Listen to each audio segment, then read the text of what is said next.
The next tab over is our Library tab.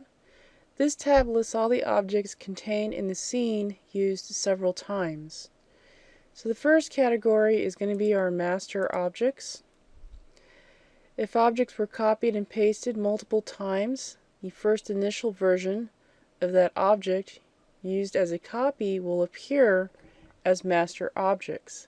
So you can see here that this scene, even though it has a lot of vegetation going on in it, there isn't actually very many. There's just several trees that were added and then copied several times to create this scene.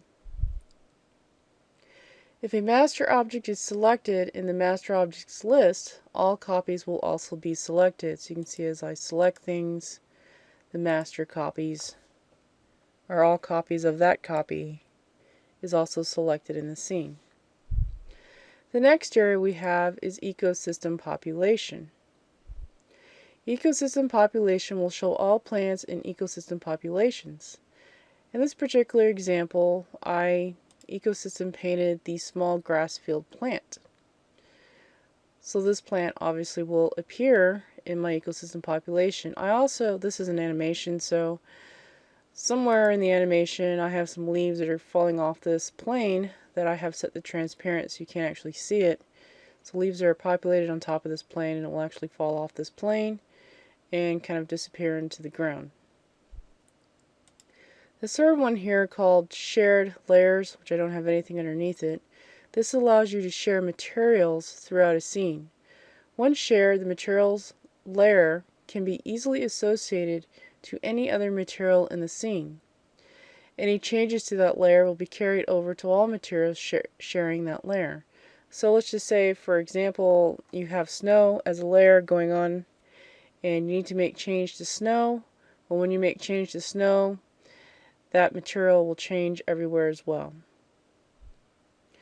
Now I'm going to go back up here to the top where it says Master Objects, and I'm just going to select on one of these.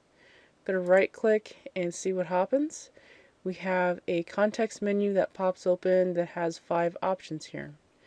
The first one is Replace by Keep Proportion. So let's just say that this tree is not working out and we need to replace it with something else. Or maybe we need to just simply replace it with a different object. We can see here several objects that we can replace this particular tree with: sphere, cylinder, cube, cone, pyramid, torus, plane, alpha plane, terrain, symmetrical terrain, plant, rock, text, and we can load and import objects. So what this will do, you notice it says replace by and it says keep proportion, and what keep proportion will do will allow you to replace the master copy and all other copies generated from the master copy with another object, keeping the proportion of the original master object. So this is particularly useful if you need to create a row of trees and your computer's video card is really not that great, but it can do boxes or rectangles fine. So what you would do is you would place these rectangles across your scene where you want to have a nice row of trees or something, and then once your scene is built out and everything is the way that you want it, you would come in here where it says replace by keep proportion and replace that cube or that rectangle with a plant, and it should swap out those rectangles for an actual tree. The next one is replace by keep object. This works similar to keep proportions, except the object will be constrained within the bounding box of the original master object.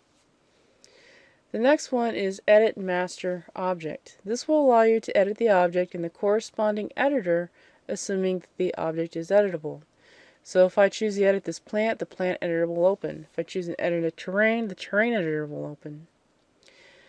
The next one is master object edition mode. This will allow you to work on the object without visual interference from other objects. I'm going to just go ahead and click on that and see what we get. And you can see everything else in the background is grayed out and we only have just this master. So this was the original copy from which I multiplied to create other copies of the tree. To get out of the editing mode, you click up here and just choose Exit Isolation Mode. I'm going to go ahead and right click on this again.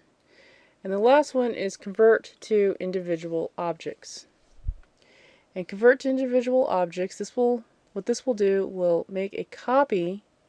This will make a copy of an original, allowing you to make changes to the master without those changes being applied to a copy. So what that basically means is I no longer want a copy. Let's just say, let me click on something else here. My trees are not appearing. There they go. I want to edit this copy here. I want to edit these master objects. But I know that as soon as I edit one, that all the other ones are going to get edited too. But let's just say there is one particular tree that I don't want to change. Well, what I can do is convert that object to an individual object, so it now shows up in my master objects as its own tree, but it actually won't show up there since there's only one copy of it. Only copies of things will show up here in my master's object list. And then down here towards the bottom we have 3 buttons, and the first one, let me click on something. The first one is the Edit Selected Master Objects. This is another way to edit the selected master object. The next button over is Master Object Edition Mode. Again, this is another way to enter the Master Object Edition mode.